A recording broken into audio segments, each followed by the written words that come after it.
came in. You were just tremendous. It's working so well, and between the city meetings and all the things that you do for our boards, you're a tremendous leader, and I got a tremendous organization of wonderful people you associate with. Thank you so much from the mayor and the council. Yes. I didn't write the proclamation, and I really appreciate the staff that I have and the support that I received from council, as well as the staff here internally and the public. Thank you.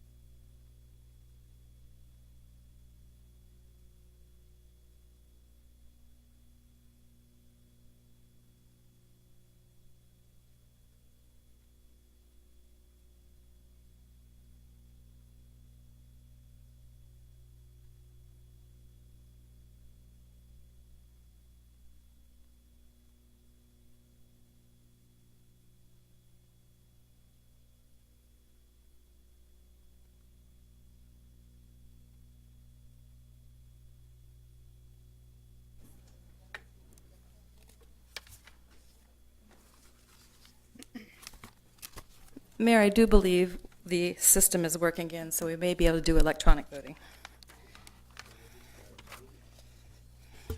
Moving on to the agenda portion. Item 1, approve City Council regular meeting agenda of May 3rd, 2017 for possible action. Good evening, Mayor and Council. We have a couple changes to tonight's agenda. The applicant has requested item number 15 to be withdrawn, and staff also would like to continue item number 11 to May 17th City Council meeting. With those changes, the recommendation is approved as amended. Thank you very much. Council, any comments or questions? If not, the chair will take a motion to approve the agenda tonight. Approve as amended. We have a motion. Please cast your vote.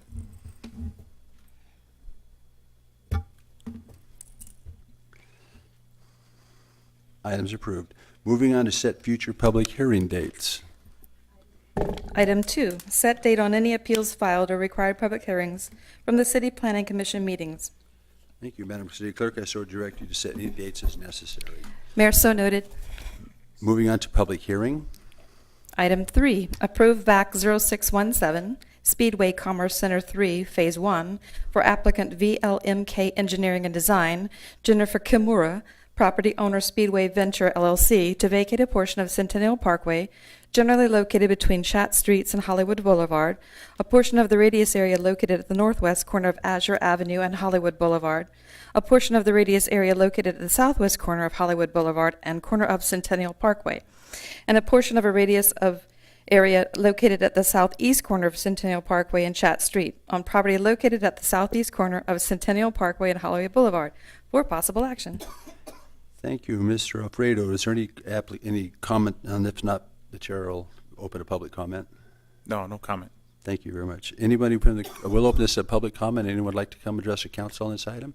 Seeing none, we'll close the public comment. The chair will call for a motion. Move to approve. We have a motion. Please cast your vote.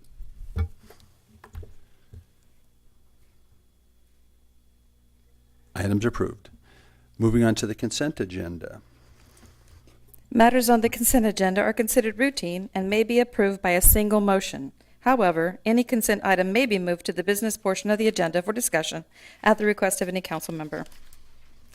Mayor and Council, consent agenda consists of item number 4 through 9. The recommendation is approved as presented. Thank you very much. Council, any comments or questions on the consent agenda? If not, the chair will take a motion. Move to approve.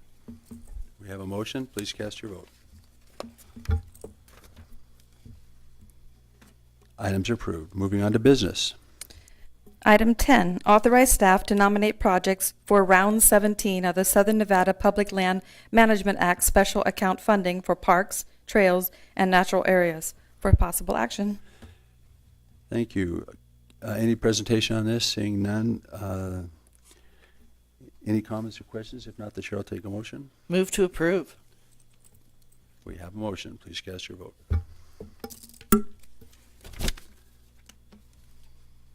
Items approved. Item 11 was continued. Item 12, authorize issuance of a purchase order to Precision Survey Supply LLC for the purchase of Leica Scan Station P40 laser scanner kit in an amount not to exceed $107,131.42, using the competitive bidding exception per NRS 332, Local Government Purchasing Act for possible action. Thank you. This time, a little public comment. Anyone from the public like to speak? If not, we're going to close public hearing. Counselor, any comments or questions? If not, the chair will take a motion. Mayor, I'd like to say that I think this is a fantastic project. In discussion here with Captain Roberts, who's in the back there, he tells us that it's going to bring, investigatory ability to a new level here for our city. And I just wanted to congratulate them for getting this. And if no one else wants to say anything, I'd like to make a motion to approve. Thank you. Please cast your vote. Item is denied. Actually, Captain Roberts is our police chief today. We're just letting him know that we're keeping an eye on him, see if he's paying attention. That item is approved. Council overwhelmingly supported you, Mini Chief. Item 13, accept petition for annexation number 156 submitted by Diamond Speedway LLC to annex approximately 5.11 acres of land generally located at the southwest corner of Ann Road and Beasley Drive, Clark County Assessor parcel numbers 12334101004, associated item number 24, ordinance number 2783 for possible action. Thank you very much. The chair will open it for public comment. Anybody like to address the council on this item? Seeing none, we'll close public comment. Chair will ask for a motion. With our city growing just a little bit more, Mayor, I'd like to make a motion to approve. We have a motion. Please cast your vote.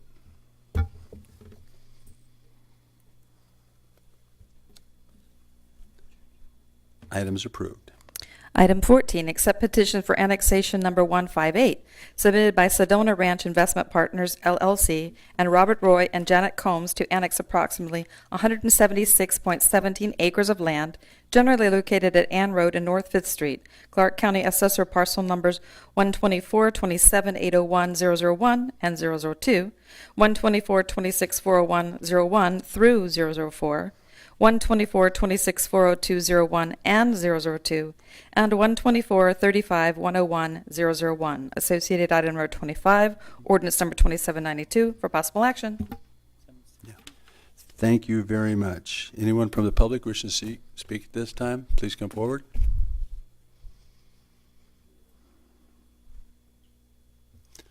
Welcome again, Mr. Schoaf.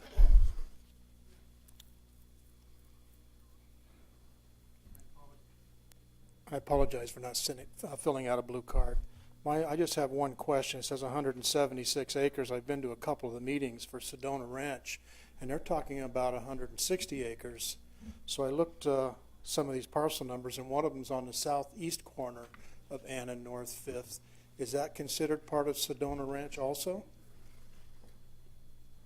No, it's not at this time. The Sedona Ranch is only the portions that are north of Ann Road. So it is owned by the same company, though? It is going to be owned by developed Mr. possibly Combs. by them? No, it's owned by Mr. Combs at this Oh, time. it's Mr. Combs. Okay. Well, thank you so much. Thank you, Mr. Schoaf. Anybody else like to address the council? Seeing none, we'll close public comment. Council, maybe Councilman Churchio. Chair will take a motion if this is something you're interested in your district. Well, absolutely. I'm very happy to make a motion to approve this item. We have a motion. Please cast your vote.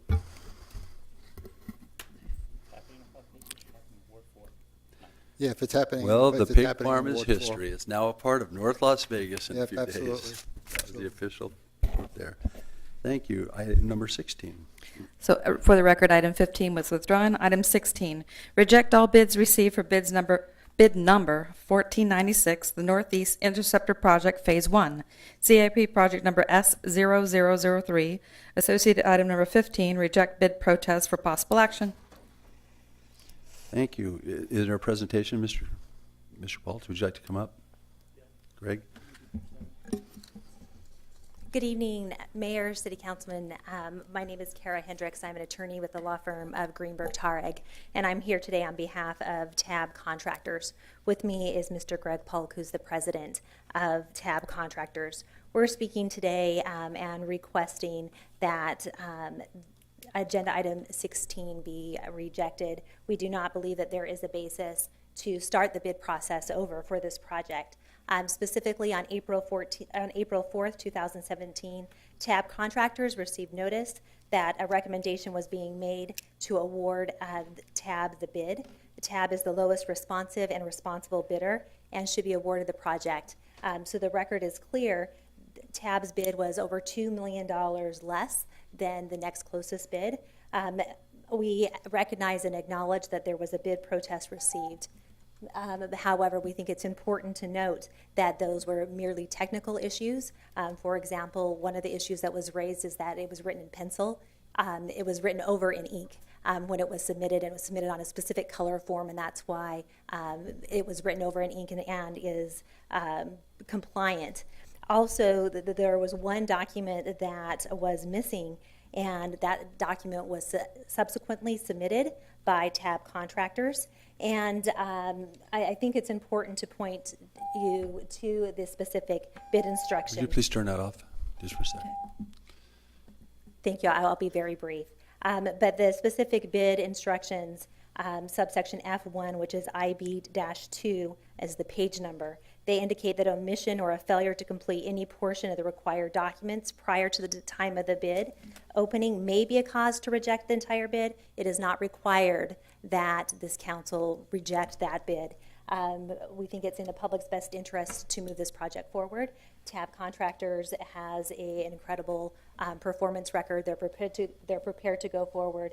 They have complied with the bid requirements, and there is no basis to restart the clock and start the process over. And if there's any specific questions regarding the bid that was submitted, Mr. Polk is happy to answer any questions. So, go ahead, Greg, if you like. No, so you're understanding you're withdrawing your bid? No, we are not you're- withdrawing our bid. Why did I understand that there was a letter sent? That was bid protest by Meadow Valley. Bid protest. They withdrew the bid protest Yeah, our by Meadow understanding is, Valley. yeah. They withdrew the bid protest, so there is no basis that I this didn't see commission that can't go letter. forward.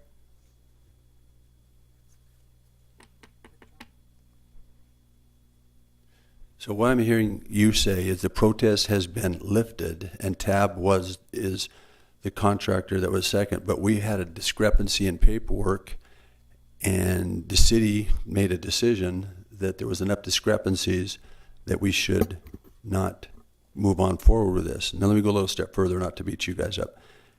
There's not a finer man in this town than Greg Paltz.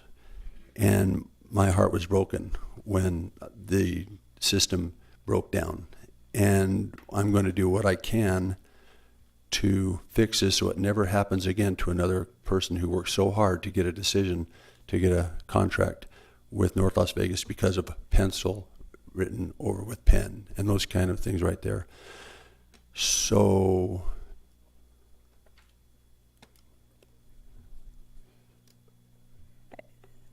that's going to be coming forth in the next little while and working with some people.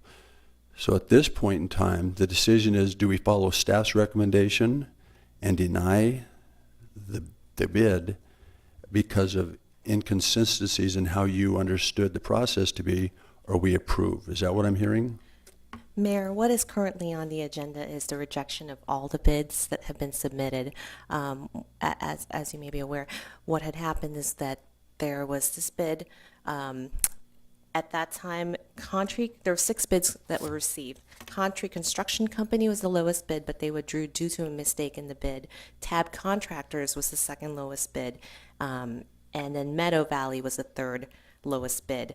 Meadow Valley then filed a protest demanding that TAB's bid be rejected as non-responsive for 4 reasons. One was the omission of the non-collusion affidavit.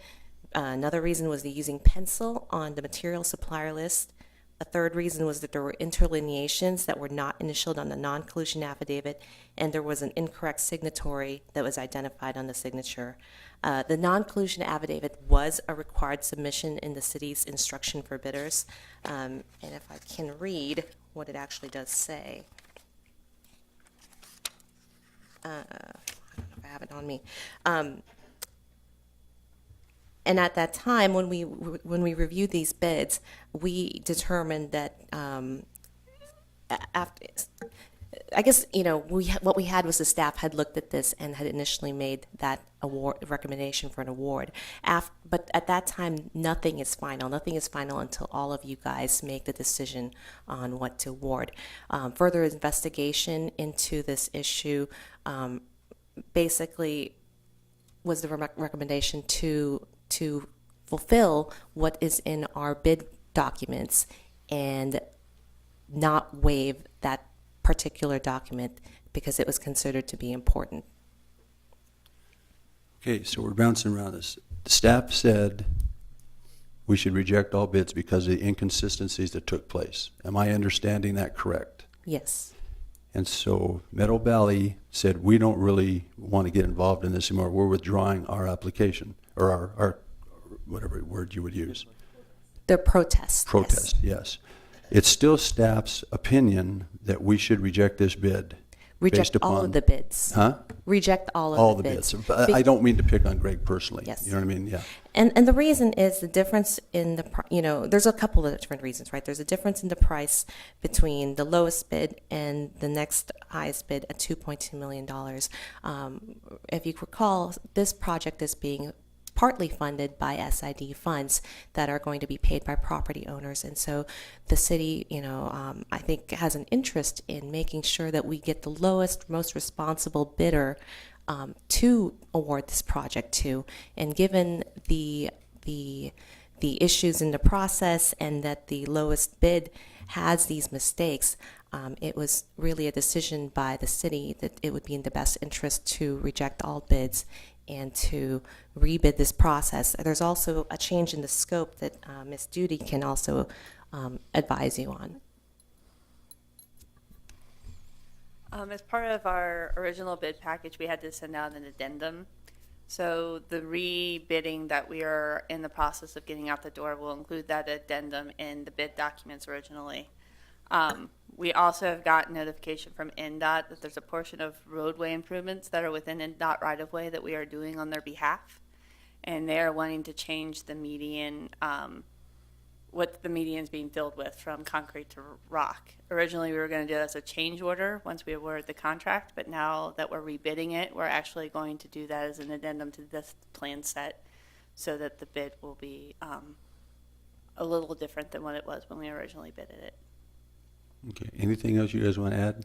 Mr. Paultz, this would be a good chance for you to speak because I'm getting ready to call this. I'd love to speak. If Meadow Valley has withdrawn their protest, that was the reason why it was reversed. Our approval, we have a letter of recommendation, and they came in and threatened to sue if you awarded to us. If they've withdrawn their bid, there's no longer a need to not award it to us, and you won't have to work hard to correct it so this never happens again, because it doesn't need to happen now. We had the best bid, and we believe those are minor irregularities, and the board has the authority to award it to TAP. Okay. Is there anybody in the audience from Meadow Valley here? Mayor, and the reason they're not here is because they relied on our agenda that says that that they were rejecting all the bids, that the city's rejecting all the bids, and so they actually contacted us and said that they weren't going to appear based on that, and they didn't need to proceed with their bid protest in reliance on the fact that our agenda was recommending rejection of all the bids. With all due respect, Mayor, may I address the council? Thank you. I think there's a couple of things that need to be clarified. First, that the bid protest has been withdrawn. And with all due respect to Ms. Moore, who's a very good friend of mine, and I had the utmost respect for her, but I think it's very important to note that The TAB contractor bid, the one that you're looking at, the one that's on the table now, is $2 million less than any other bids that have been received. There is not anything that was not submitted that changes the price, that changes the substance of the work that's going to be performed. That bid was not it was not defective in a material manner whatsoever. There were technicalities, yes. We mentioned that there was pencil that was handwritten over with ink. There was a form that was submitted. Now, notably, when you look at the bid instructions require that these other forms be submitted not with the bid, but at the same time. It was submitted after the fact. We acknowledge that, but that is not a material issue. It doesn't affect the substance of the bid, and that's what's really here. There's a process that needs to be followed, and with all due respect, if you're going to throw out the process out the door and start over again, it doesn't do anybody any good. TAB contractors complied with the requirements, and there's not anything in the instructions that require you to reject the entire bid because a form was submitted late, especially a form that was not a substantial part and it was not substantive to what is going to be performed. I'm hearing now that there's a possibility that the scope is going to change. Again, that is not how this process is supposed to work. A bid is submitted and complied with. We go forward on that. If there needs to be a change order later, TAB contractors will be happy to address that at that time. But TAB followed the process. They did everything they needed to do. They are the responsive and responsible bidder. And just because Meadow Valley decided not to appear today, that should not be held against my client. They knew that this was not a done deal until the commission voted on it, and if it was important to them, they would be here tonight. My question, do I have a copy of that letter? I haven't seen. I've been completely confused about what was withdrawn now. So is there a copy of that letter here?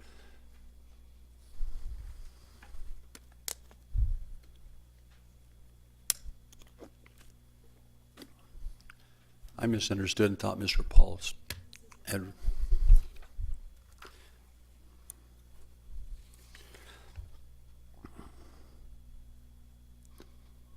It says, "Good afternoon, Michaela. In regards to the above referenced item, Chris Kemper has been informed that all bids received for bid number 1496 have been rejected. With all the bids being rejected, there is no need to proceed with the protest submitted by Meadow Valley contractors. Please let Chris Kemper know if there's anything else that you require us to remove the item from the agenda." So they still are not saying that they think TAB should get this job. Is that how I'm reading this? Well, yes, Your Honor. I mean, they would be here if we were not having this item on the agenda at this time. If I can address some of the things that Ms. Hendricks addressed, or I'd also like to call my chief deputy up, who has actually been working on this matter very closely and has much more detailed information that she can relay to you. But, you know, this bid was not submitted in compliance with the bid Right. requirements. They didn't submit a form that would assure the city that they weren't going to collude. That has been deemed, at least by staff at this point, to be a material document because, again, since this project is partly being funded by SID funds, the city has expressed a desire to be vigilant and make sure that everything is done correctly to make sure that we get the best possible price and we are being fair to all the parties that bid on this. And if I may, Ms. Sanchez can give you a little bit more insight too into the legal analysis with respect to this analysis. Ms. Sanchez? Yeah, Mr. Mayor, just as background, remember we have to award bids to the lowest responsive and responsible bidder and then over $250,000 to the best bid. And so there's no argument as to lowest. The dollar amount is not in question. There's no argument as to the responsibility of the bidders. We know that TAB have the correct equipment licenses, that sort of thing, as does Meadow Valley. The problem is whether the paperwork that was turned in was responsive. And so that's what Public Works and our office took a look at it. And, you know, we received the protest letter and there were 4 identified mistakes. So we went back and took a look at it. because the city reserves the right, and we have the right under Nevada law to waive things that are immaterial, irregular. And so we have to make that determination. Staff has to make that recommendation to you as city council to determine whether you can waive that. And we took a look at it, and honestly, it's very clear in the instruction to bidders. Here are the forms that you need to return. I don't have the number off the top of my head, it's like 8 or 9 forms. And in fact, we worked very closely with the General Contractors Association so that we could standardize our bid forms, because for those of you who've been on the council for some time, know that we've had this issue in the past where North Las Vegas has a packet that looks, I'm sorry, I moved away from the microphone, that looks like, so Henderson is different, Las Vegas is different, and county is different. So we standardize our packet to make it easier for our contractors. And part of that is, here are the papers that are required, and everybody is judged by the same standard.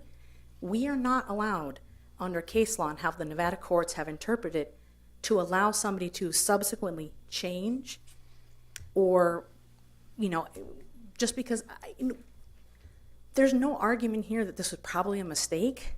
We don't think that TAB did this on purpose. I mean, we're sort of between a rock and a hard place, but we need to treat everybody the same. The instructions were clear. We can't allow TAB to change something in their bid because that provides them with an advantage, a potential competitive material advantage that the other bidders don't have. Once those bids are open, they're frozen at that time, and we can only evaluate the bids legally based on the paperwork that was submitted at that time. So like Ms. Moore said, she's absolutely right. We always look at everything and make sure everyone has followed all the instructions. But more importantly, when you have your taxpayers, I mean, we've heard those protests, right? Some of those taxpayers aren't thrilled to be paying money for the SID. And so the decision we had was, do you throw out TAB's bid, right? Do you throw it out and award it to Meadow Valley because that was the bid protest? Or do we say, okay, do-over? And we, in addition to everything I just said, we also have NDOT asking us, hey, can you add some additional work? So our bid specifications and the work to be done is going to be a little different. So this is sort of the best we can do of sort of a bad situation, and we want to treat everybody the same. We want to be good stewards of the taxpayers' money. We want to get the best bang for our buck, because otherwise we don't want to have to take that $2 million that we're talking about, the spread between the 2 low bids, and make our taxpayers have to pay their proportionate share of that. That's just not fair. So as staff, we're recommending to you to make the best of a bad situation. Treat everybody fair. Reject all the bids, rebid them. We're going to advertise. My understanding is this weekend we're going to do it. We're going to do it on an expedited time frame. It's not going to affect our timetable for the SID financing. We've kept that in mind too. And so that's our recommendation to staff, but then, this is your chance as the public body to ask questions to help you to make a reasoned determination and what's best for the taxpayers. Thank you very much. I discussed that real briefly. This is not a bad situation. This is not a situation where TAB is coming in here asking to change anything that they submitted. We're not changing a thing. What we're doing is, there was one form that has never been utilized by the City of North Las Vegas before that was submitted late. It's not a material change. It does not provide a basis to reject the bid. In fact, there is not even, as we sit here right now, a bid protest for you to look at. It's been withdrawn. If it was important to Meadow Valley, they would be here. They're not. The agenda item is very clear that you are going to consider this. And again, we would just reiterate that we believe there is no basis to reject all bids. This bid should be awarded to TAB contractors, and let's move forward and get it done. Okay.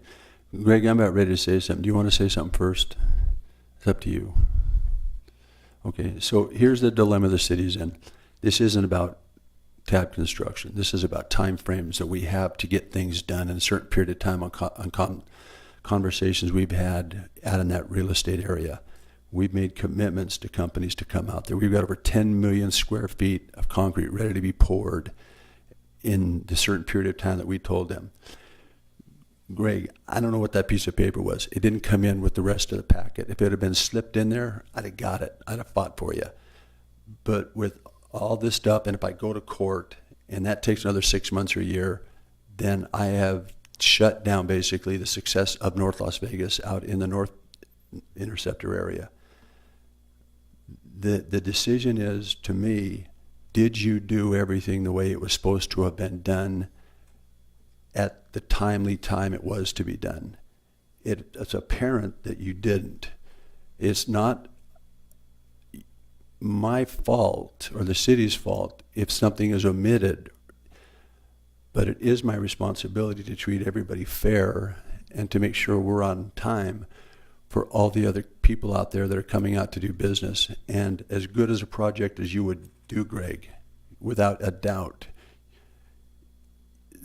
you will do a great job. My point is, you didn't do what everybody's saying you should have done. Even the staff is now saying they don't want to go to court on this because of some error in your office.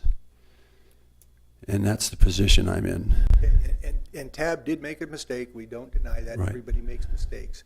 But the penalty that we're looking at is pretty severe when you have the right to waive those things and you are not in jeopardy of being, you could be sued, but it's the same thing you're exercising in deciding to reject all bids you could do to waive them. And I just don't think you're serving the public properly. We made a mistake. We're sorry. It doesn't impact the bid.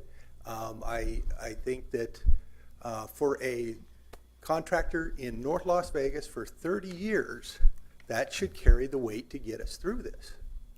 And I'm really disappointed if that's what this comes down to, that the fear of a lawsuit from somebody who's withdrawn their protest is going to cause you to think that this is going to stretch it out for 6 months. We could be out there digging in 30 days. And so those constituents and those SID people can see the progress out there if you would allow it to go to the proper bidder. And that would be Tab Contractors. Greg, you don't become a police officer if you don't turn all the paperwork in, if you don't do all the things you're required to do, if you don't dot every T and cross every I. We're in the same business here, and construction is $15 million bid roughly, and all eyes are on this thing. I'm getting calls from Carson City, from labor organization. I'm inundated with calls on this. The only thing I can tell you is a mistake was made. I don't know if it was by you. I'm never going to let this happen to me again when it puts me between me and my friends. And if the city staff is guiding me to make this decision for the protection of the city, I must honor that. Where I can fudge, which means come on, this isn't that big deal. I can see that little dot there, but if there was no dot there, I can't make up a dot. But if I see a small blemish, I can fight for you. I'm going to open this up for council right now. Is that okay? No, Mr. Mayor, can I just say one thing Yes, ma'am. before you do that? Because we want to establish the record. Number 16, the item that's before you is rejecting all bids, right? And so the one thing that I neglected to say, and I apologize, is that the city expressly reserves the right to reject all bids and go out to re-advertise. That right is very expressly reserved to us in NRS Chapter 338. It's under 143 subsection 5 subsection C. That's also been upheld under Nevada case law. So as far as the applicable legal standard for rejecting all bids and re-advertising, you're on very solid legal ground. I just want to let council know that before you make your comments. Okay, thank you. And adding to Ms. Sanchez's comments, Excuse me? adding to her comments, that language is also explicitly in our bid documents that the city reserves its rights to reject and rebid. Okay, is there anybody else that would like to speak on this issue? This is pretty important to these people, but not to you, I see. We're going to close public hearing. Council, any comments, any questions that you guys might have before we call for a vote?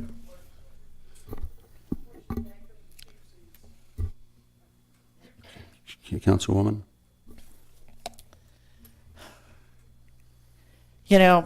This is one of those times when it's really tough to make one of these decisions. But I have to tell you that I'm coming as someone who has worked in your industry, someone who's participated in her fair share of bids. The documents clearly stated that it had to be there. It was a shall, it was not a may. And I have to think that if this situation were turned around the other way and Meadow Valley had failed to turn in a required document, you would be sitting here telling us it was a required document, and therefore their bid was not responsive. I mean, when it says it's required, we have to believe that it's required. And for us now to sit here and then say that this document is immaterial after we'd said that this was a document that had to be turned in, I think that causes some problems just as much as anything that you're talking about. For us to just simply say that because it didn't affect the final amount, that it was an immaterial document and didn't affect anything, then we didn't need to require the document in the first place. But we did. And it was listed there, and it was listed as a shall. And yes, we know you didn't exclude it on purpose. We know you weren't trying to game the system. We know it was just a mistake. But I think you know in your industry that those little mistakes have affected bids throughout time. And they certainly have affected them in North Las Vegas on more than one occasion. And they have affected them throughout the valley on numerous projects. So we're left in this difficult decision of determining that this document is either immaterial or it's one that was required. And being that our documents were very, very clear that it was required, it is my understanding that the other bidders did in fact turn the document in, that you were maybe not the only, but certainly one of the few that did not turn it in, that we have to stand by the rules that we set up when we issued the notice to the bidders. And yes, it's kind of tough because it's not going your way this time, but it is not reflective of your company or the work that you do. But we are trying to be fair to all the bidders, and you know bidding day, it's competitive. It always has been, and it always will be, and that's part of the bidding process. So I believe that we need to stand with staff's recommendation. Thank you. Mr. I have a Richard, quick question. we've closed public comment. You heard me back Please, here. please, do you have a blue You're card? Please sit denying my down. freedom of Officer, speech, could you get this man to sit down? We're in a very tense situation here. and I can help Okay, if you Councilman listen. Brown. Okay, so there's no First Amendment rights in North Las Vegas. And you're a former Boy Scout, sir? When you close public comment, that's where we go. I tried to make a comment. I said Officer. I want to make a comment. You're not, you cannot hear. Councilman Barone. Yeah, thank you, Mayor.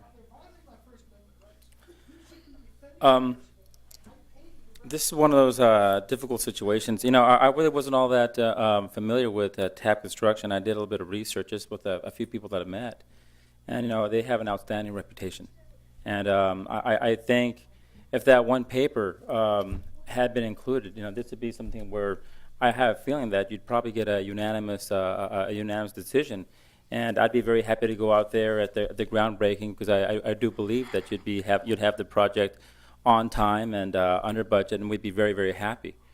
But that being said, this is one of those deals where, you know, it's a really stinky sandwich here that we're going to all have to take a bite of, only because in the issue of fairness. And in that, I have to echo the mayor's points, and of course my colleague councilwoman here. If everything's in place there, we're congratulating you on this project, and maybe even opening a bottle of champagne. But in the issue of fairness, I mean, in the future, I could just see if someone else forgets to put one paper that's required. There's a shall this and a shall that. Hey, well, you guys let these guys slide. What about us? It's just, you know, this is not an easy thing, and I have every bit of empathy, you know, with where you're at. You know, we have people who you're responsible to. You have employees and subcontractors, everybody who's depending upon you and your organization. And I definitely feel really terrible about that. It doesn't necessarily mean that you're going to be shut out in the future.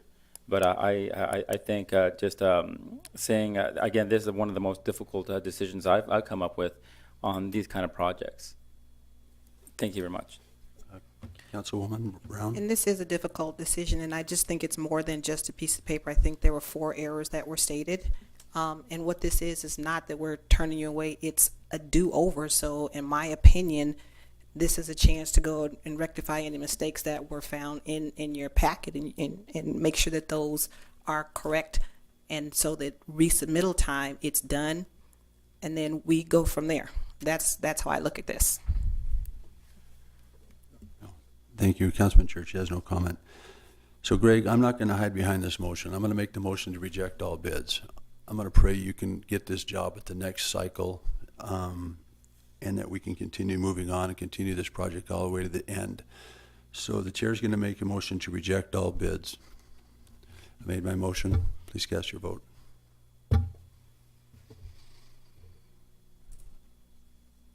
Items approved. Item 17, award bid number 1511 and approve a contract with MC4 Construction LLC for the traffic signal video detection upgrade project, CIP project number 10381, in a total amount of $646,421, $391,325 from the Nevada Department of Transportation, and $255,096 from the Traffic Cost Participation Fund balance for possible action. Thank you. Anybody from the public wishing to speak? Seeing none, we'll close public comment. Council, we have chair will take a motion. Move to approve. Please cast your vote.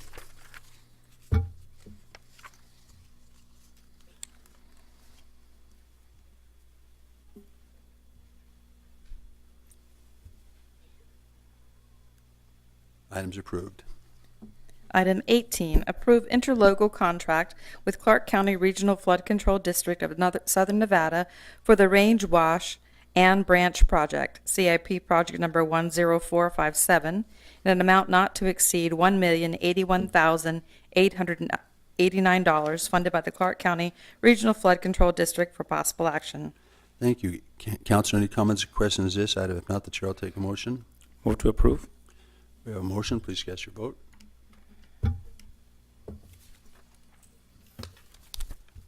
Items approved.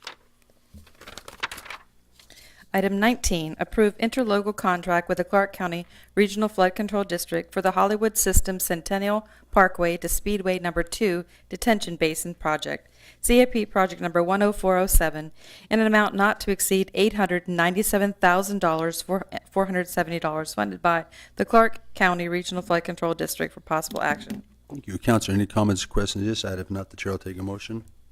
Move to approve. We have a motion. Please cast your vote. Items approved. Item 20, approve release of covenants to Landmark Realty LLC and Cheyenne Marketplace LLC that were required to guarantee construction of half-street improvements on Martin Luther King Boulevard and Cheyenne Avenue on Clark County Assessor parcel numbers 13909-801-010 and 13909-801-011 for possible action. Thank you. Councilor, any comments or questions on this item? If not, the chair will take a motion. I'll be happy to make the motion. Move to approve. There you go. We have a motion. Please cast your vote.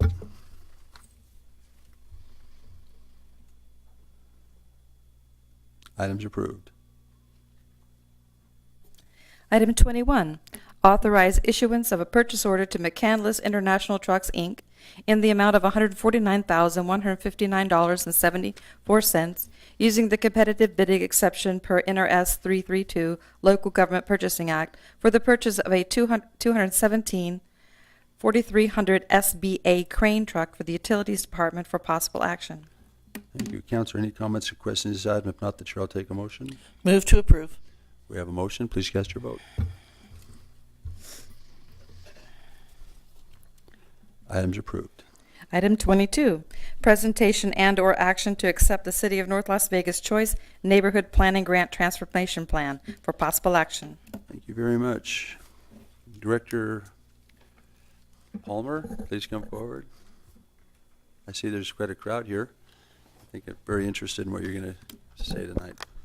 Mayor, Council, for the record, Cass Palmer, Director of Neighborhood and Leisure Services. With me also is Lorena Candelario, Manager of Neighborhood and Leisure Services, and also James Hay with us.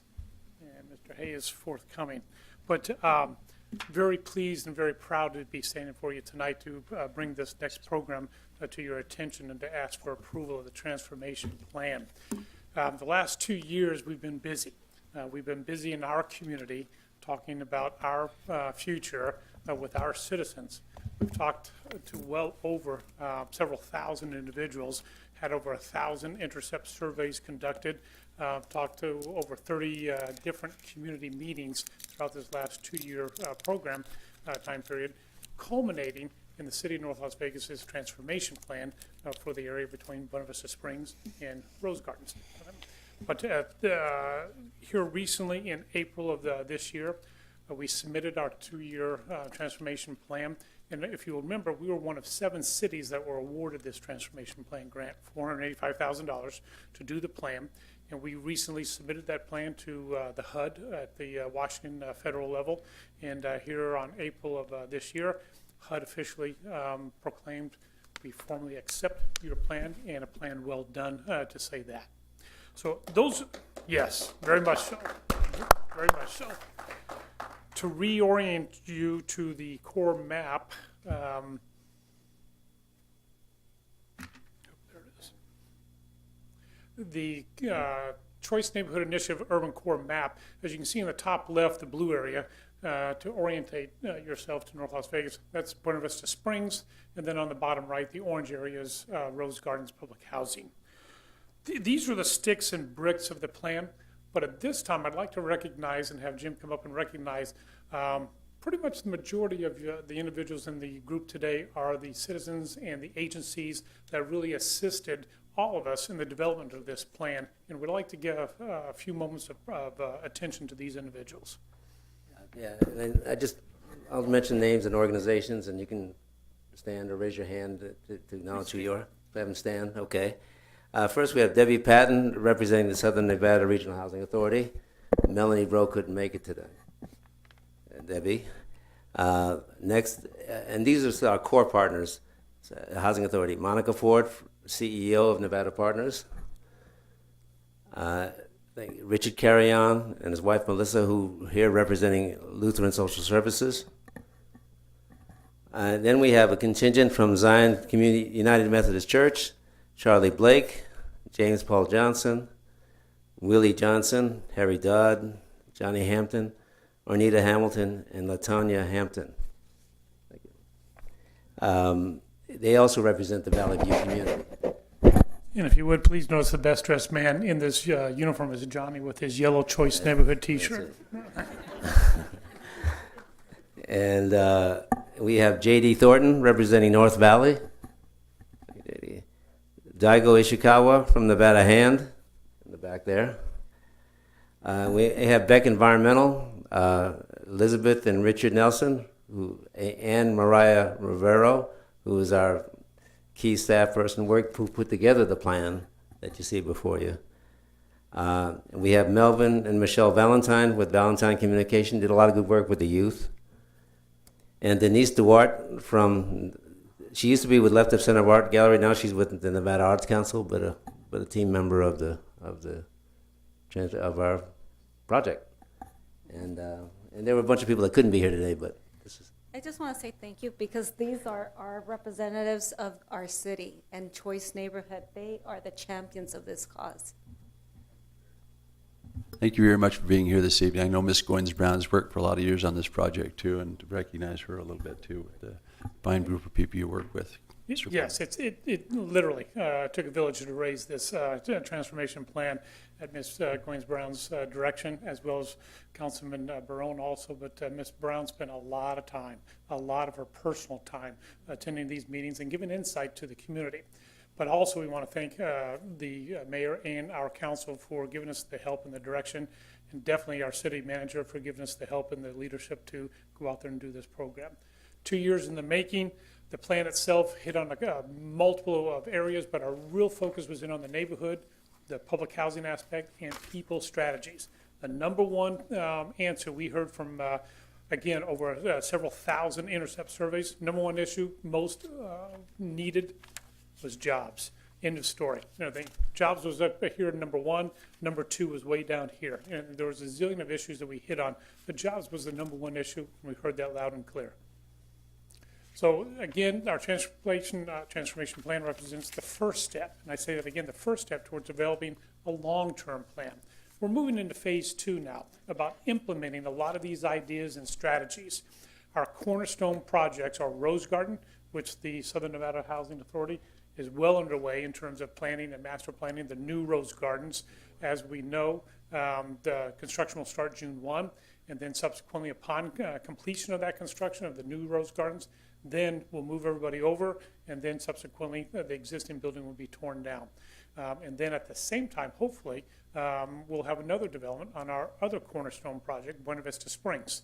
That'll be in front of you in the next meeting or two for future development of that aspect too. Point to that is that both of our cornerstone projects are well underway, meaning our transformation plan is well off to a great start already, and we'll be finishing up the in-between areas as we develop the plan over the next couple of years. So with that, we'd like to thank our partners again and thank our council and chambers, council and mayors for their assistance in this project. And we've asked to formally ask that you adopt this plan. Thank you very much. Council, is there any comments or questions you would like to make concerning the plan? Yes. Councilwoman. Well, the people at the microphone, I don't think it's just an understatement as how hard the three before you worked over the last couple of years over this, Cass, Lorena, Jim. This is a great thing, and it's just a good feeling that all the hard work that was done over the last couple of years is finally, it's like there's a light at the end of the tunnel. We are moving forward, and those of you that were with us from beginning to now, our motto has always been, we're just going to keep moving, and we felt good about it. We knew we could do this with all the dedication from all of the community members that would come out time and time and again just to share their input. We listen to you. This is your community. This is our community, and so we will do you proud. We promise. Thank you guys so very much. Yeah, Mr. Mayor, I would like to clarify that we will be back here at the next meeting asking for formal acceptance of the resolution. Thank you. I just want to also mention that when I became mayor 4 years ago with the council, we decided that it was dire times, but as we were going to explore every opportunity to see that we found the way for the city to become financially independent again from the distresses we were in, we made a commitment that we wouldn't just work on the new areas and forget the areas that had previously been the thriving North Las Vegas area I grew up in. So Ms. Gwens Brown and Mr. Barone, this is a wonderful experience to see this happening in the interior part of the town as we change the dynamics of North Las Vegas. I appreciate both your hard work. Mayor, well, thank you very much, but I would defer all praise, quite frankly, to our staff and our residents. I hate to say that, but every once in a while you'll hear like a discouraging word. You've heard those before, right? I never doubted.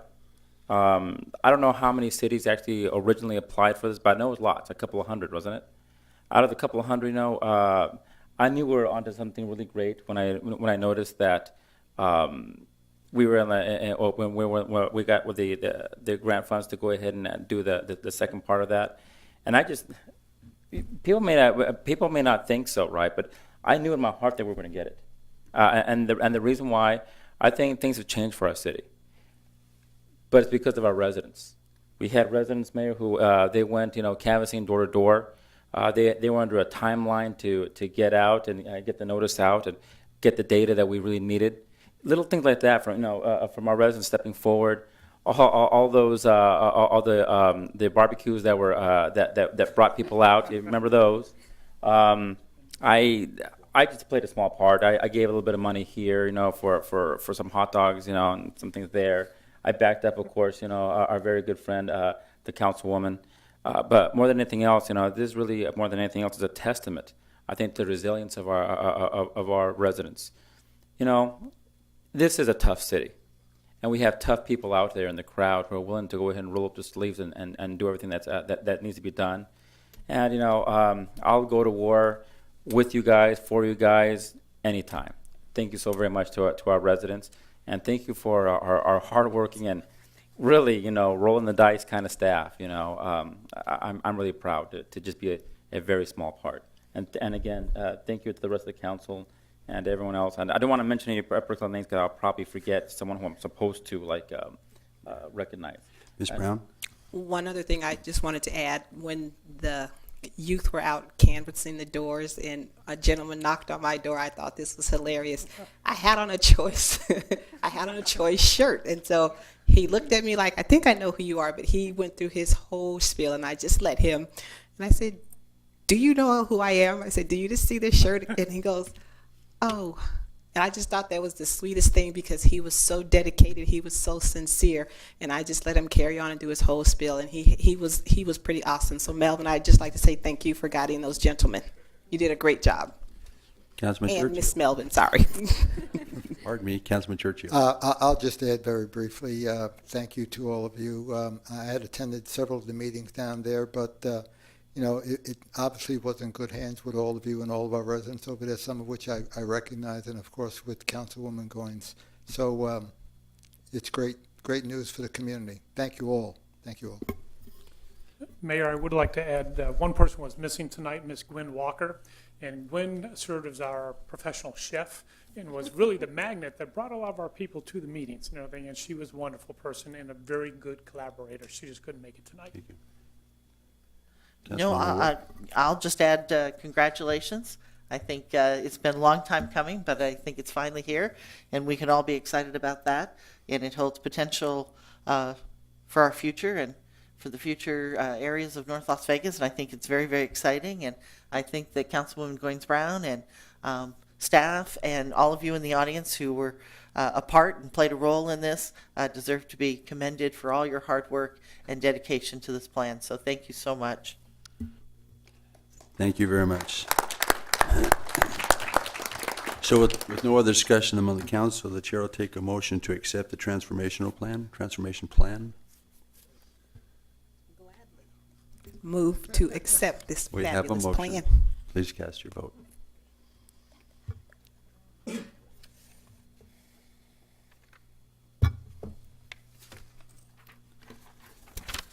Item is approved. Thank you. And to the lovely people, you're welcome to leave now if you'd like. We'll give you a minute. If you'd like to leave, we'd let you take a second here. We'll take a break for a second.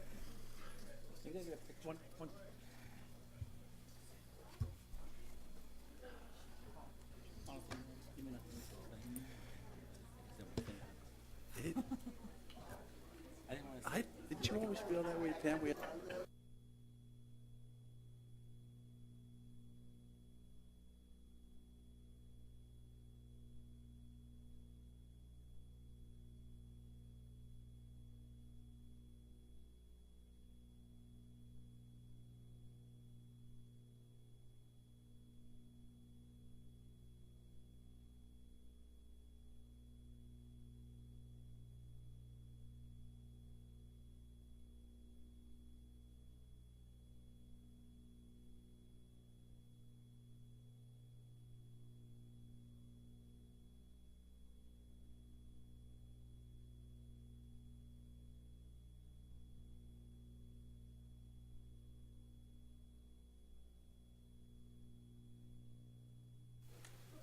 Item 23, presentation and/or action to approve the concept allowing Las Vegas Railroad Society access to install a miniature working train model at Craig Ranch Regional Park for possible action. Thank you. Once again, Mr. Palmer, you bring us good news.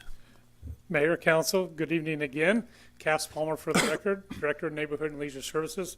This is the event that we've been waiting for all night. The Choice Neighborhood was a lot of work and a lot of effort of love, but this is something that I can pretty much guarantee everybody in this room has often wondered and often dreamed about being a conductor on a railroad train. Well, City of North Las Vegas is proud to say we're going to be the first one to put a railroad train in one of our parks at the behoovement of the Las Vegas Railroad Society. I'd like to introduce some of the brainchilds behind the Las Vegas Railroad, and I'd like to introduce Bruno and Trudy Platzer and Mr. Keith McMillan. Welcome. Thank you. I didn't recognize you sitting in the back until this product came forward. Like, I know why they're here. They're very humble. Yeah. With the offer from the Las Vegas Railroad Society is to install a miniature working choo-choo train there at Craig Ranch, conceptually up in the northeast quadrant sector to initially install the train and then potentially run the train around the park. But the picture at hand is a good concept photo of what the train will look like. The train, when working, can have the capacity of carrying up to 100 passengers at any one time. And yes, with the proper safety training, our operators have advised that we can have honorary conductors and train engineers, one at a time, to conduct the train, especially the first couple of rides. Please understand that the train runs goes about the same pace as someone walking. So hopefully you won't hurt any of us, and vice versa. But you can see the concept behind that. We think the addition of a train at Craig Ranch will be a wonderful addition to the park and bring something of a nostalgic area to the park and really give our citizens the opportunity to step back a little bit in time and enjoy that way gone by time period of train travel. A couple of quick operating points. The society is looking for space to install a miniature train at Craig Ranch. The society will also provide the funding for all aspects of the train. The society will provide for the installation and the course design, obviously with city staff approval. And in the worst case event, years from now, 200 years from now, if the train was to cease operation or whatnot, the society will also put up a bond up front to pay for the ultimate removal of the train and track and everything else. But staff is looking for city approval to move forward with the concept to allow the Railroad Society access to Craig Ranch and really to allow our city manager, Dr. Liu, to enter in a contract which is being prepped and prepared with the Las Vegas Railroad Society to operate a train at Craig Ranch. And once again, a concept photo. These trains are fun, and they own several trains already, and they own multiple trains of different sizes, from small, very small scale to this scale to even larger trains. So our partnership with the Las Vegas Society would be a phenomenal partnership, one that we have vetted out extensively and are very proud to be a part of, and really to bring another element to our Craig Ranch Park for our citizens here to have entertainment in their backyard. Thank you very much. I have a few questions, but I think they might be answered by some questions from the council. Ms. Wood, would you like to go first? We'll just go down the line. Absolutely. So the fiscal impact to the city is none? Correct. The fiscal impact will be none. We're working out the revenue share on, there will be a charge for the rides for the trains, but no fiscal impact per se. Yes, we'll keep the park up in good shape in that areas and possibly help out in the future. But the initial install, the track, the trains, most of that they own already, but there will be a substantial cash involvement from the team here to install. And we're talking about a mile's worth of track. Well, I think it's a wonderful idea. I think the kids in North Las Vegas are going to have more fun with this little train. I think you're going to have a lot of those kids lining up willing to be honorary conductors and engineers and all of that with the train. So I think it's a wonderful project, and I thank you for bringing it to North Las Vegas. Councilmember Barone. Thank you, Mayor. Yeah, this, again, we're not like any other city in the state, right? And so I've always thought that, many of the kind of risks that we've taken here, we're taking some big leaps of faith, I think. And I think there's another quirky project that's going to be unique here in Southern Nevada, especially if everything comes out right. I do have a couple just quick questions. I do have one resident who he has a lot of train issues with the trains that run near his home. They're driving him crazy. Are the trains? Are they going to run nearly kind of close to those apartments that are like kind of like on the northern edge of the park? The train, you're correct. The apartments are on the north side. we're in the northeast quadrant of that, but we'll be in the interior of the park. So it'll be the apartments, and then the wash, and then the trail, and then I'm making up a number, 50 to 100 yards in. So we'll be on the inside of the tree line. Okay. And if possible, we may try and run the train through the tree line. Okay, that sounds really nice, actually. I'm learning about math as a student again. We're talking about radiuses and turns and everything else, and I've been schooled a few times. Okay, well, Matt and we don't get along, but it's okay. One of the hours of operation, it's going to be pretty much contiguous with the park hours?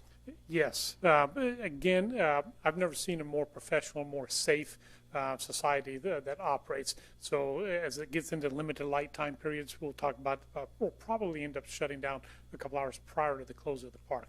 We will not extend beyond the park hours. Cool. I'm happy to hear that safety is going to be first, and there'll be appropriate duck crossings, I guess, and all that. Is there a proposed name for the for this choo-choo? Under development, we've had several opportunities for naming rights and everything else, but right now Michaela's name is at the top of the list and everything. But no, I tease. How about Michaela's Comet? Oh, interesting. We'll present that naming opportunity to you. The North Valley Express. Interesting. That's two of them. Interesting. Do I get a residual if they actually pick one of those? Councilman Brown, or did I lose control of this meeting? He just took all my questions and comments, so congratulations. I know this has been in the planning phases, and we're extremely excited. So with the honorary conductors, the engineers, and things like that, are there employment opportunities, or is just all volunteer run? Yes. Okay. Thank you. Councilman Churchill? I need a retirement job, probably another year, so. Front of the train, view's better. I'm a pretty mean conductor, too. Oh, yeah. Okay. Yep. Now, I'm really excited about this. I remember speaking with you, several weeks ago. Been kind of looking forward to it. Have my notes on my desk. But I have to, we have to realize that Craig Ranch Regional Park is in Ward 2, Councilwoman Goins Brown. So we're going to need, as a council, her permission if we actually do want to, not only ride the train, but be a conductor or, a motorman. I'm thinking like New York subway system. But I think it's going to be a positive addition to that park, which is like amazing. That really is the central hub now. Thank you so much. And Councilwoman Brown has already started the commissioning of some permission slips from the principal or from the front conductor. So my questions are quite easy. When do you see the opportunity for our community to enjoy the train ride? That would be my first question. Number two is just a little bit about the Railroad Society, who they are. I mean, I know they're bonding and they're spending a little time to bring this product to North Las Vegas. Could you maybe tell us about them and brag on them a little bit? Well, we're going to start heavy fundraising as soon as we get a lease contract. And once that happens, I think we should be able to start with basic construction by next year. And Las Vegas Railroad Society was founded in 1999 by my wife and myself. We're 501c3 and in good standing with the IRS. They don't mess around. If you mess up, they pull you a nonprofit instantly. And we just filed for taxes this year, and everything was just fine. And we're just going to try to build it up from now on. Okay. And when were you projecting in the first quarter of next year? We're not going to hold you to it. But That depends how fast we put the money together. We try to have at least $1 million in the bank before we start any construction. Yeah. That wouldn't be not fair to the city, just start and then stop for a year or whatever. We wanted to get a building done so we can put our locomotives in it and trains, and also have that as a community building for programs. And it's a multifunctional building. And all the plans will, of course, be submitted to the city for approval. And we'll see what happens then. Well, thank you very much. Mayor, yeah, I was just going to say, there's all these casinos that happen to be named after these stations. I don't know. I was just thinking maybe, sponsorship opportunities with them, Cool. Thank you very much. Well, seeing no more questions from the council, we're going to open this up to public comment. Mr. Bouchard?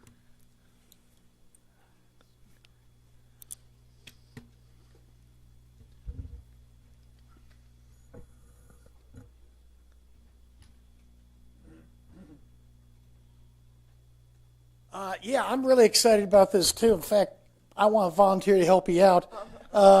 Cass Palmer knows we've been talking for about 3 months about doing a miniature golf course down there using all natural terrain. And boy, one of the things we talked about is for people that can't walk, it'd be nice to have a train going through the miniature golf course so the older citizens that can't walk very far could still enjoy all the scenery, the flowers, and the rocks and everything. So yeah, I definitely want to sit down with you people and let you know what I want to do with the miniature golf course, because boy, that would be great to have your train going through that landscaping. It'd just be gorgeous. And boy, if there's anything I can do to help you, let me know. Because I've been a model railroad fanatic my whole life. This is more than a model. Thank you very much. Is there I know anybody that. else? Anybody else would like to address the council on this? Seeing none, we'll close public comment. We're going to take a motion. The chair will take a motion to allow the installation of this miniature train. Move to approve. We have a motion. Please cast your vote.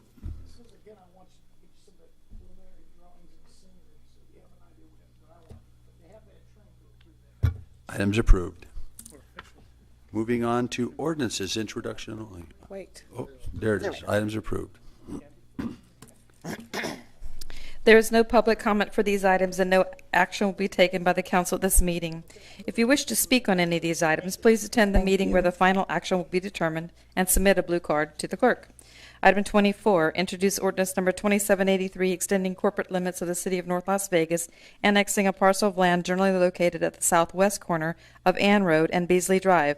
Petitioner represents 100% of the area proposed for annexation and providing other matters properly related thereto. Associated item number 13, petitions for annexation 156.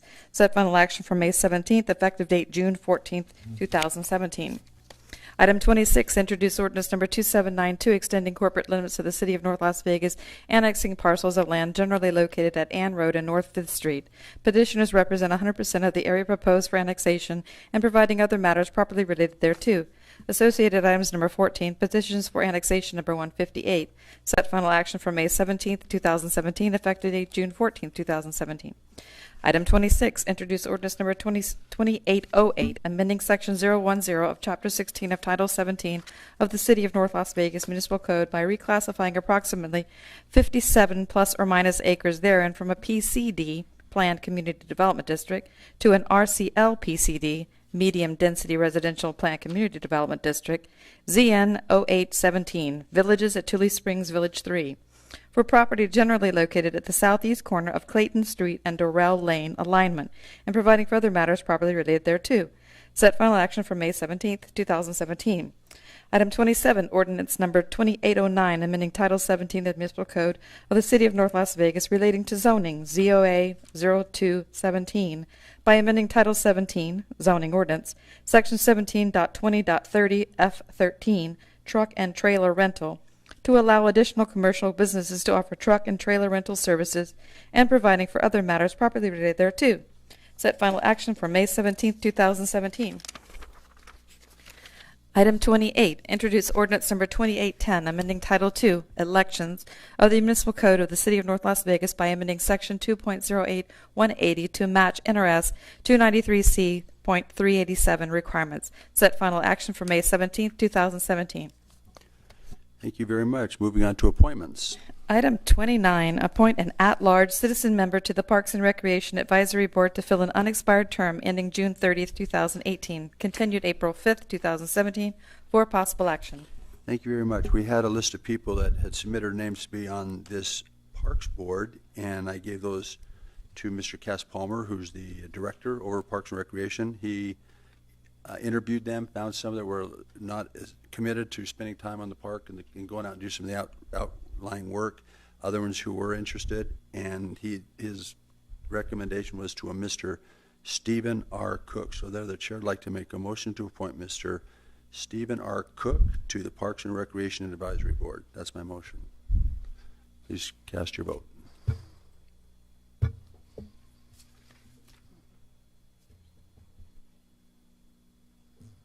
Items approved.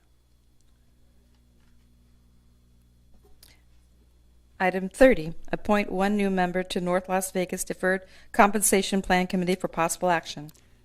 Thank you. At this time, we have an employee, Craig Romey, from the fire department, who was asked, or is being asked to be on the Deferred Compensation Plan Committee. And that is a recommendation out of HR, I believe.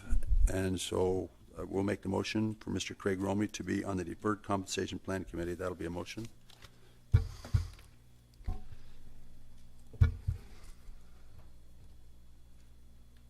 Items approved. Moving on to city manager's report. No additional items to report, Mayor.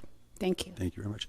Council, moving on to council items, things that you'd like to let the community know what's going on in your district or things you're planning on working on. Councilman Wood, Councilwoman Wood, no? Councilman Barone. Yeah, I just wanted to thank staff for helping out, and our very good friend Jeanette Rivera, who just last Sunday, of course, she had we celebrated the city's 71st birthday at Fiesta CNLV right out here in the city front lawn.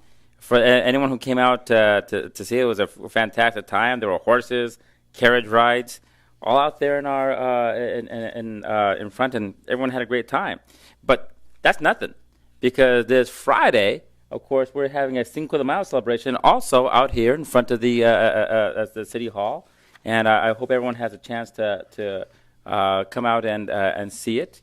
And it's it's the very first time we've ever had a Cinco de Mayo celebration right here in our fair little city, and so I'm looking forward to it being a fantastic time. I think also I want to recognize our public information officer, Dylan Rosenberg. She's sitting in the back. This last week we had a Bring Your Kitty to Work Day, and I know, bring your kitty, bring your little your mini me to work day. And as I understand, the person most responsible for organizing all that was Dylan Rosenberg. And as I understand, a lot of people had a great time. We had a lot of city employees' kids that were up here taking our spots. And man, there's some times I really would like one of them to come and take my spot, right? But I wanted to thank her for making it such a great event for many of our city employees and the children. And I look forward and I thank her and anybody else who helped her out. And I'm looking forward to next year's Bring Your Kitty. Maybe I'll bring my grandkids down and they can tear the place up for me. Councilman Churchio. Yes, thank you, Dylan, for that. Maybe we could talk about bring your pet to work next year, too. I just wanted to mention, and I did thank the representative from Grace Point Church when he was here early, did the benediction for us. They did an amazing job for 2 weekends. Actually, they weren't involved in the first cleanup of Sea Strand Park last weekend, but we did have a church group there and outside Las Vegas who cleaned up Sea Strand Park this past weekend. Grace Point Church was out there again at Sea Strand Park, as well as Discovery Park, and I believe they went down to Flores Park too, and one other park. What is that? City View Park. So I just wanted to publicly thank them and all of their volunteers from that church. They're really community partners. And lastly, I just want to mention that I was at Mojave High School last night for the JROTC awards ceremony. And I could tell you that the representation of the young adults in that program, I feel, when I left there, I felt much better about the future of our country. Let's put it that way. They are very well educated and very much into doing good things for our community. So I did invite them to our military event, Armed Forces Appreciation event, September 9th. So we'll be getting not only Mojave ROTC involved, but also a legacy too in some fashion. So I just wanted to thank all of them for being partners with us here in the city. Thank you, Mayor. Thank you. And I'll just add, I had the opportunity to go to Vince Triggs Elementary School 2 days ago. It was Teacher Appreciation Week, and I had a great time just talking to third and fourth graders, but when we got to the kindergarten class, I brought a guest with me. His name was Cuppy, and he was from the donut, what's that donut company called? I don't eat donuts. Give me a donut name, not Winchell's. No, not Krispy Kreme. Dunkin' Donuts. Everybody said, no, I don't drink coffee or eat donuts, so I'm not really good at that. But when Cuppy walked into that room with those kindergartners, there could have been bombs blown up on the outside of that school. Those kids love Cuppy, and they were hugging him and everything. So I'm just scared that Cuppy might be running against me for mayor next time, because if those kindergartners should vote, he'd get it. And then secondly, while I take a moment, I hope maybe they're listening. We've got two, and Mr. Duvall also. We've had 3 people who have went up to the legislature quite recently and have been dueling with other cities and counties and on bills that we needed in North Las Vegas. Mr. Duvall, thank you for taking your time and going up there and working on some of the exciting legislation that North Las Vegas is putting forward. For too many years when I was in the legislature, North Las Vegas didn't really put any bills, and to see the aggressive style that we're taking to fight for things and work for things, it's exciting. And I can tell you that today, Darren Adair, our director, was up there with our assistant city manager, Ryan Juden, taking care of some very, very important things that the city needs for its growth in the future. And if they're listening, we want to thank you, gentlemen, for all that you're doing and look forward to seeing you soon when the session gets over. So with that, is there no other comments from the council?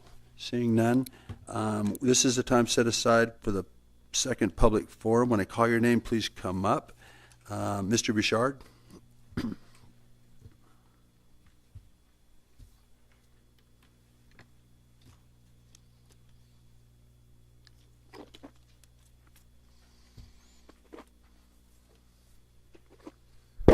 Okay, I want to back up a little bit. The question I wanted to ask earlier, but you wouldn't let me ask, was that if this documentation was so important, when the clerk office got the package and they noticed it was missing, why were not these people emailed or informed, hey, you're missing an important piece of paper, get it down here? Because they did have the lowest bid. Their bid was $2 million less. I don't understand that. Maybe you could call me next week and explain that to me. Moving on, I know that we are now, before I move on, it's not like this city is perfect. This city has made a lot of mistakes. 2 years ago, I was asked by Cass Palmer to send in a contract to do an outdoor movie. I sent the contract in. He lost it. He called me back, get me a new contract down here right away so I can sign it and dot the I's and move this thing forward. He never did it, and consequently, a few weeks later, when the union said, we don't want Bouchard down here stealing our jobs, we don't care about the city, all we care about is making our overtime, they blew me out of that contract. So don't give me all this crap. We're the government. We don't make mistakes. And another thing, I don't appreciate you using these people here to intimidate me. This is a place of freedom of speech. You're an ex-Boy Scout. You say a pledge to that flag every 2 weeks, but you don't mean it. Moving on, I know we're hiring policemen now. What are we doing to make sure that we hire policemen that are going to live in this city? Are we doing anything about that? Anybody want to comment on this? You can be responded to after the public comment. Okay, we're going to do this after. It's fine. We'll have more time.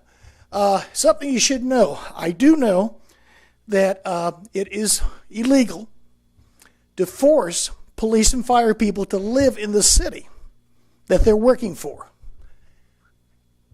However, the way to get around that is if they can't do their job because of where they live, we can get around that. I found this out. I got a phone call today from the mayor of my hometown, Sioux City, Iowa. This year they had really incredibly bad snowstorms. And the 12% of the police and fire that live outside Sioux City, those guys couldn't come to work when they were needed the most. And I'm telling you, one of these days, we're going to have a natural catastrophe or some kind of a emergency where these policemen who are living down in Utah, Henderson, because of traffic problems, won't be able to get to the place they're supposed to be to serve this community. So, these are we've got to come up with a plan to somehow, over the next couple of years, encourage these people to move to the city that they're supposed to be serving. Thank you very I much. think my time is almost up. Good points. Thank you for listening. I have next Mr. Peter DeJoseph. And we also have a letter on your desk that Mr. DeJoseph has sent forward for you to study. Good evening, council members. Peter DeJoseph, 3910 Redfield Avenue, North Las Vegas, 89032. I'm here this evening just to bring a couple things to light that you might be interested in. Last week, my girlfriend and I put the dogs in the car and went over to Craig's Ranch to let them run around. You know, there's 3 enclosures over in Craig's Ranch, the upper one, which is for 35 pounds and less, and the two lower ones, which are for 40 pounds or more. And you see a lot of people mixing the dogs in the wrong park quite a bit. You know, we've only been there 3 or 4 times. Had really no trouble to speak of. The dogs, like, you know, dogs that have been confined, they got a lot of energy. They like to nip at the other dogs to get them to run, you know, and all that kind of stuff. So, but dogs are dogs, you know. But anyway, we went into the lower enclosure, and I looked all over the place. I didn't see any other dogs, so we unleashed our dogs. Turns out way at the far end of the park, there were some little dogs that we could not see. So the little dogs come charging up, and all of a sudden, everything was pandemonium. End result was her little poodle. She had a little poodle that was nipped, and she had what I call a killer dog that was bit in the side. You know, about a little size of a quarter or less. Anyway, the next thing I know, the woman's crying her eyes out, and you know, she's on their cell phone calling the police and the animal control, and holy cow, everything was coming loose. So, but I was interested. I read the sign on the gate. There's a sign on all 3 gates of those doggy parks, and for the life of me, I can't put it together. The second sign on the gates to get in and out of these doggy parks read, the second paragraph read, "All persons entering the dog park assume any and all risk to their own safety and that of their dogs." Then the next sentence says, "Dog owners are legally responsible for the action and behavior of their dogs at all times." Well, no matter how many times I read that, I can't put the 2 together. They clash. So it would be great if you get your legal department to take a look at that, because what you're creating over there in Craig Ranch, there's a animal hospital. Can I have a little more time? No, continue. Just up the street on El Norte, there's a animal hospital, and so I followed him up there. I was cooperating. I'm not trying to run away or avoid capture or anything. My poor girlfriend's crying her eyes out. But so anyway, I'm in the doctor's office, and I'm sitting there, and I'm noticing who's coming in. Well, it's one person after another coming in with dogs that have bites, right, from the park. So, so I was just keeping my cool, just to see where this is going to, what's leading to this. So I'm looking at this bill that this doctor puts together. For the small dog, the little poodle, $260. For their killer dog, $822. And, you know, I would have a few choice words to say about that. But this is what's going on down there at Craig Ranch. This is ridiculous. This is madness. This is totally.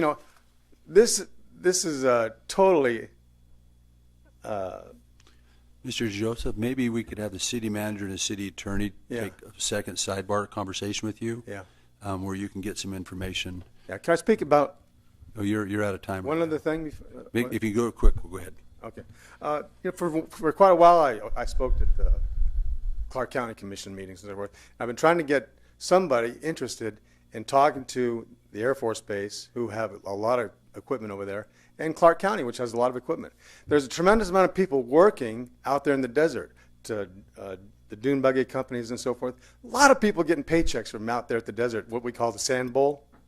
A lot of companies out there making a lot of money. And to me, it would behoove you to get some coordination going to where you bring some excavating and raking equipment out there these guys know what to do. They could rake that. That's actually in the county. Oh, okay, yeah. That's not even in North Las Vegas. Well, if you could all get together, Yeah. and do something, because it needs to be raked and leveled out and cleaned up there. Okay. And you make a lot of great friends if you send some equipment up there and some operators up there to do that. So there's just a lot of people up there riding their dirt bikes. Do you live in North Las Vegas? Yeah. Are your county commissioners Miss Marilyn Kirkpatrick? Maybe you could have an Inglewood. appointment with her. Yeah. Okay, but it is a good point. I recognize we have a lot of Eagle Scout projects that are looking for things to do. Maybe we could even include them. But Yeah. thank you very much. right, Mr. thank you. Mr. Caron, pardon me.